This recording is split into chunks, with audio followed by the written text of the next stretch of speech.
All right, moving on. Well, Pakistan and Afghanistan have agreed to a temporary truce, but it seems fragile if you listen to the commentary coming from both the sides at this point in time.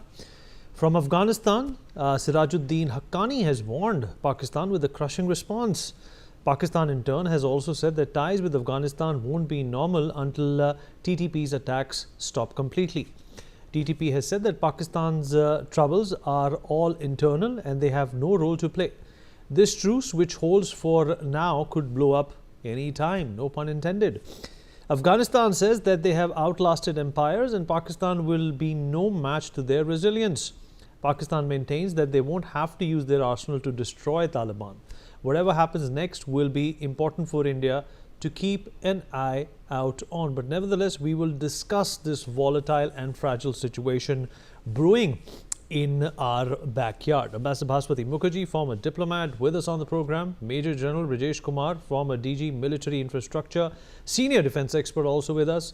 Mr. Amjad Ayub Mirza, POK activist, also joins us on the show to talk more about this. All right, Ambassador Mukherjee, I'll begin with you. Well, we have seen a few truces in the past, haven't we? Look what happened to the first one, and I'm referring to Israel and Palestine at this point in time. It's completely in shambles.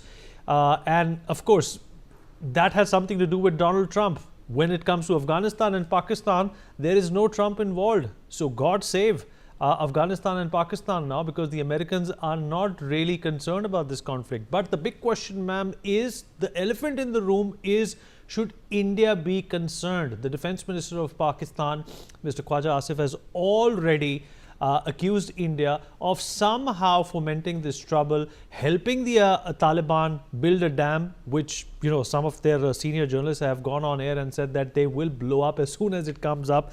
That's the kind of maturity you see from the Pakistanis at this point in time. What do you make of this entire situation, ma'am? It's the Durand Line also which is in question, which Afghanistan does not recognize because they feel that the Britishers were extremely insensitive when they drew that line.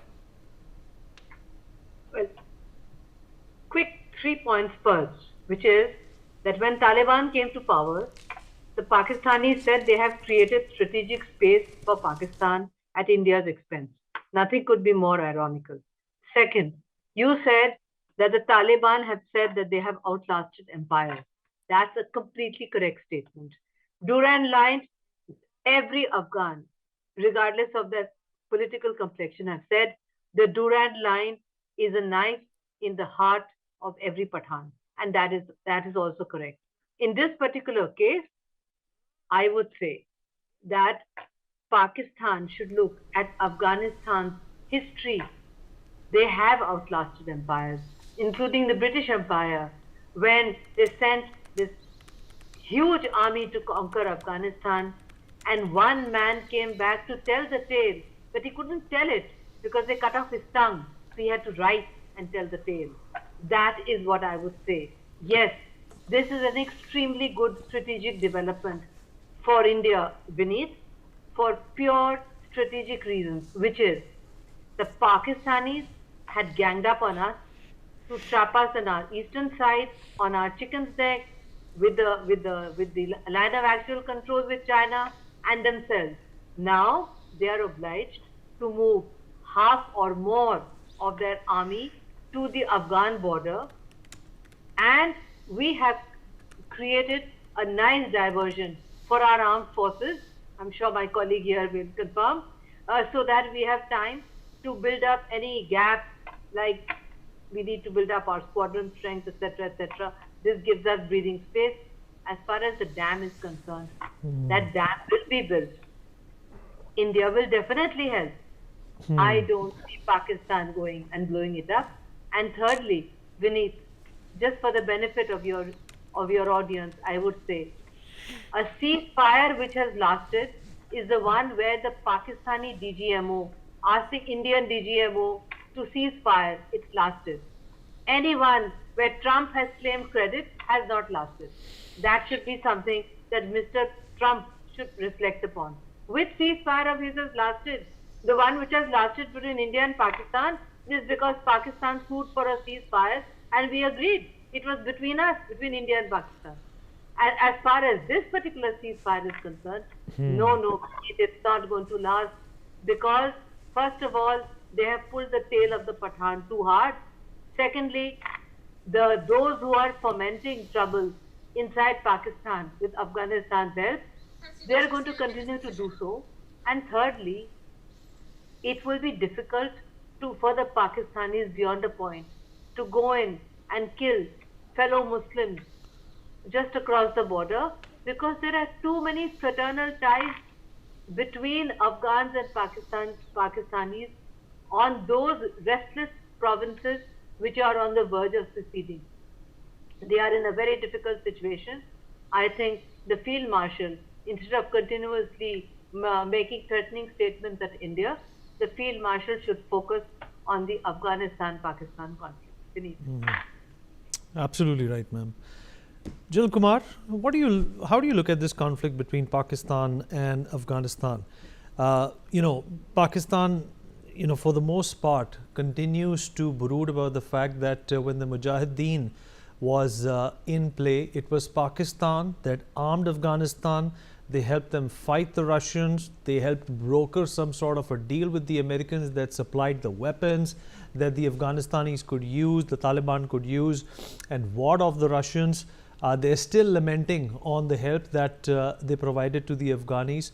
But the fact of the matter is that there has been so much loose talk from Pakistan at this point in time, including senior journalists like Najam Sethi completely dismissing the plight of the refugees in Pakistan, that it does not seem like an honest endeavor when both these parties come to a common table and discuss a truce. There's something else on the table, but there's a completely different matter which is brewing in the background. Absolutely. The issue now is not really a glee for India, because in the long run, in the short run, yes, I see there is a problem, and there is a fundamental problem between the two, the Pakistan and Afghanistan. The fellow commentators have also spoken about the Durand line and the validity of it or the lack of it, and the fact that it is the Pashtun of population which stays across both the sides. In fact, if you speak to Afghan, they'll tell you between the Amu Darya and Sindh River, it's our area. So that is the kind of a bonding they have, irrespective of the government and line which you draw. So that remains at the backdrop of the entire thing. And the second fallacy was, the Pakistan is concerned, the concept of strategic depth, because Pakistan's obsession with us is huge, and the fact that their width east-west is 350 odd mile or kilometers. So therefore, the Afghanistan, a friendly Afghanistan, always came in handy as far as the strategic depth is concerned. With regards to the only enemy that they have is the eastern neighbor, that's India. So the fallacy is gone in both the cases. I do not know how long the peace will last. So of course, we are concerned about it. And look at the people who are managing the peace effort. One is the small little island, Raja. It punches much above its weight, the Qatar. You have the West Asia peace talks being there. You have the Hamas leadership being killed there. A Sunni nation, close to Iraq, and of course the media, Al Jazeera. Oh my God, it punches globally across as a free voice of Muslim world.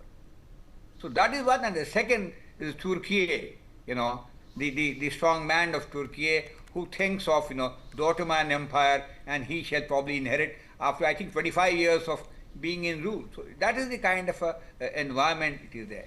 So all that is fine, but then we have to guard against our interests as well. We have to understand, these terrorists, they can change tack. They have been against us. Of course, at the best of Pakistan earlier. But now, who knows what happens a little later. So that is one concern of ours. Second is the concern of narcotics. Afghan economy, the Taliban economy has been running on heroin. Absolutely. And our aid, the Delaram Jarani road which we provided for them, they said it came in handy for transshipment. So the point of issue is a trouble in our neighborhood it can spill over any point of time by variety of people. As it is, we've seen that the war in Ukraine and Russia, 4 years old, is troubling us.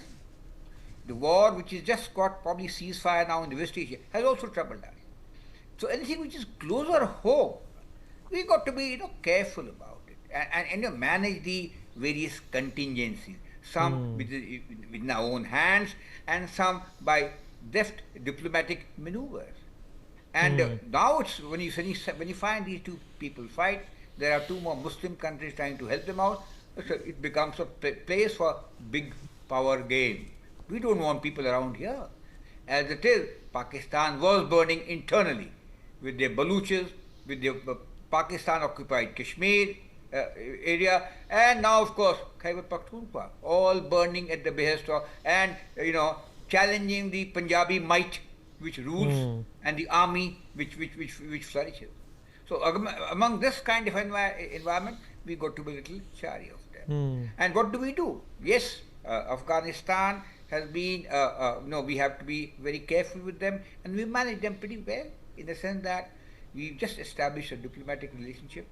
We got to watch what they do, but the aid to them with regards so you're absolutely right, sir. In fact, let me also rope in Mr. Amjad Ayub Mirza into this. There is a lot of strategic and geopolitical depth which is oozing out of this peculiar situation, Mr. Mirza, which is existent at this point in time between Afghanistan and Pakistan.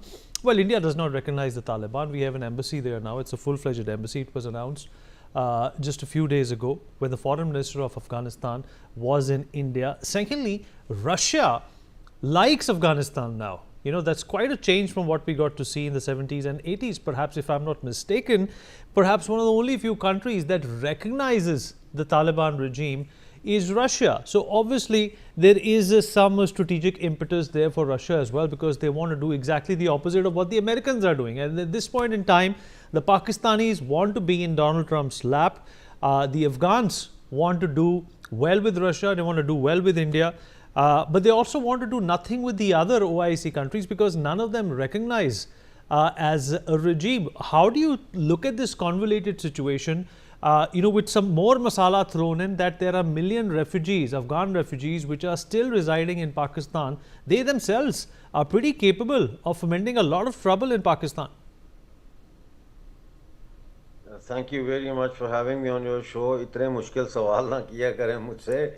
I'll try and do my best. You see, first of all, I think that these negotiations that are now going on in Turkey and have been, postponed or moved forward till the 6th of November, there is more on the table than is being revealed.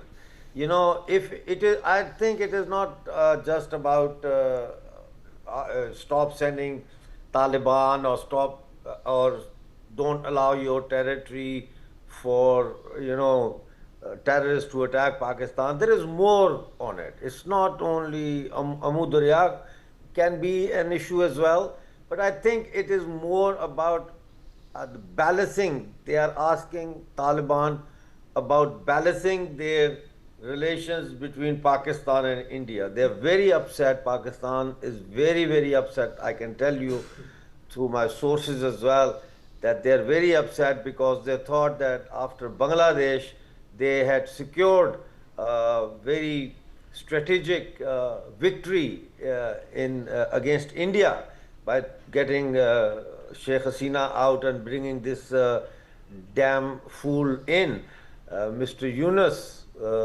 puppet face. But now they are seeing that without even moving a straw, India's counterbalanced that, and Afghanistan has slipped out of their hand.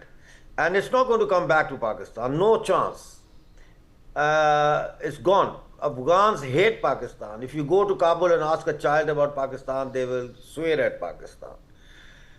Now there is also drug issue, but drug issue is a global issue. It's not like a localized thing.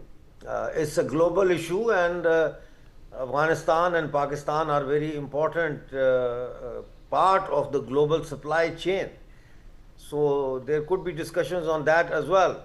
But I think the main discussion is about three things. Number one is India relation, which is at the top. Number two is this refugee crisis, and number three is Amu, this dam on the river. Now, panelists just talked about Amu Darya and Indus River. You see, on our side of the Indus River, it was called Indus civilization. On the other side of the Indus River, it was Aryana civilization. And Aryana civilization and Indus civilization have a millennium-year-old romance. They have fought each other, they have supported each other, and we have to remember this, that Pakistan will now try to use the historical conflicts between Afghans like Ahmad Shah Abdali, coming over to Delhi and, taking over and all that. And we have to, be very careful and vigilant about Pakistani propaganda that will try to drive a cleavage between this relationship. But Pakistan has lost, and Pakistan is, I'm telling you now, Pakistan is very worried. And I think that Pakistan, in its stupidity, might do something really, thinking out of the box kind of thing. But they are stuck. Ek taraf they are, trying to drag in America so that they can contain Balochistan and Khyber Pakhtunkhwa. On the other end, they are losing. They have lost. वो बांग्लादेश का किस्सा तो खत्म हो गया ना, अब तो इधर लग गए ये. इन्होंने सोचा था कि बांग्लादेश में, थोड़ी सी उर्दू में बात हिंदी में कर लेता हूँ, इन्होंने सोचा था कि हमने बांग्लादेश में मोदी के खिलाफ और भारत के खिलाफ बड़ी विक्ट्री कर ली है. हमारे अभी गया just recently Sahir Shamshad Mirza, second in command, has visited Bangladesh. Yes, you're quite right about that, sir. Yeah, that whole thing. Now, why has he visited? Because they don't want to lose what they have gained in Bangladesh, whatever they have gained, gand kooda karkat jo unhone ikkatha kiya wahan, and they are trying to reverse the Afghan thing. But it's not going to happen. India is going to come out as a winner.